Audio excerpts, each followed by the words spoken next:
Hello guys, কেমন আছো তোমরা সবাই? আশা করছি খুব খুব ভালো আছো। তো আমিও খুব ভালো আছি। তো ফের আজকে একটা নতুন রেসিপি নিয়ে চলে এলাম। প্রথমে মা আলু আর মাংসগুলোকে ধুয়ে নিয়েছে, তারপরে এদিকে একটা কড়াইতে তেল নিয়ে নিয়েছে, তেলের ওপর থেকে আলু দিয়েছে, তারপরে একটু নুন আর একটু হলুদ দিয়ে দিয়েছে। তারপরে মা সবগুলোকে ভালো করে মিক্সড করে ঢাকা দিয়ে রেখে দেবে। তারপরে মা ঢাকাটা খুলে নেবে ভালো করে, এবার ফের নাড়িয়ে চাড়িয়ে মা গোল্ডেন ফ্রাই হওয়া পর্যন্ত রেখে দেবে। খুব বেশি লাল করে নেবে না, হালকা করে লাল করে নেবে মা। তো ভালো করে এবার লাল করে নেওয়া হয়ে গেলে মা এক এক করে এবার সব আলুগুলোকে তুলে নেবে। তো বন্ধুরা, আজকে তো আপনাদেরকে বলতে ভুলে গেছি আমাদের কী রান্না হচ্ছে। আজকে আমাদের রান্না হচ্ছে চিকেন। তারপরে বন্ধুরা ওই তেলেই আমার মা দিয়ে দেবে মাংস ওপর থেকে। তারপরে মাংসটা দেওয়ার পরে মা ভালো করে মাংসগুলোকে লাল করে নেবে।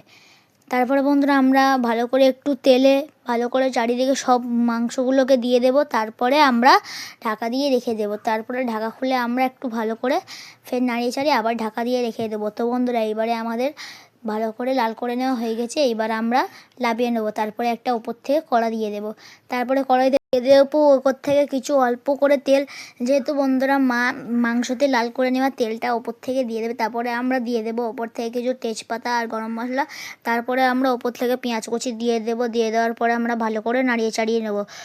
নাড়িয়ে চাড়িয়ে নেওয়া হয়ে গেলে আমরা এবারে সব মাংসগুলোকে এবার লাভিয়ে নিচ্ছি। এবার এই তেলটা মা ওতে দিয়ে দেবে। তো বন্ধুরা, এদিকে সব আলু আর তেলটা নামানো হয়ে গেছে। এবার ওই তেলটা মায়াতে দিয়ে দিল। তো বন্ধুরা, এবার আপনারা দেখে নেবেন। এমনভাবে আপনারা করতে পারেন বা আপনাদের ইচ্ছা মতো আপনারা বেশি তেল দিতেও পারেন। তারপরে আমরা এবার ভালো করে নাড়িয়ে চাড়িয়ে গোল্ডেন ফ্রাই হওয়া পর্যন্ত রেখে দেবো। তারপরে গোল্ডেন ফ্রাই হয়ে গেলে আমরা ওপর থেকে আদা রসুনের পেস্ট দিয়ে দেবো। পেস্টটা দেওয়ার পরে ওপর থেকে কিছু গুঁড়ো মশলা দিয়ে দেবো। আমি তো আপনাদেরকে বলেছি যে আমি গুঁড়ো মশলার নাম জানি না, আপনারা একটু দেখে নেবেন। তারপরে আমরা ওপর থেকে অল্প কিছু পানি দিয়ে দেবো। তারপরে একটু ভালো করে নাড়িয়ে চাড়িয়ে ওপর থেকে কাশ্মীরি লঙ্কা দিয়ে দেবো। কাশ্মীরি লঙ্কাটা দিলে খুব সুন্দর কালার আসে। তারপরে বন্ধুরা আপনারা দেখুন কি সুন্দর কালার এসেছে। এবারে আমরা সেই ভেজে রাখা মাংসগুলোকে দিয়ে দেবো, লাল করা মাংসগুলোকে। শুধু মাংসটা দেবো না, আলুগুলোও দিয়ে দেবো। এবারে সব দেওয়া হয়ে গেলে আমরা ভালো করে একটু নাড়িয়ে চাড়িয়ে নেব, বলতে গেলে সব কষে নেব। তো বন্ধুরা, কষে নেওয়া হয়ে গেলে আপনারা দেখতে থাকুন বন্ধু। তারপরে আমরা একটু ভালো করে কষিয়ে নেব। বন্ধুরা, খুব সুন্দর কালার এসেছে। তারপরে আমরা ওপর থেকে পরিমাপ মতো পানি দিয়ে দেবো। তো বন্ধুরা, আমার ভিডিওটা আপনাদেরকে কেমন লাগলো অবশ্যই কমেন্টে জানাবেন। লাইক শেয়ার সাবস্ক্রাইব করতেও ভুলবেন না।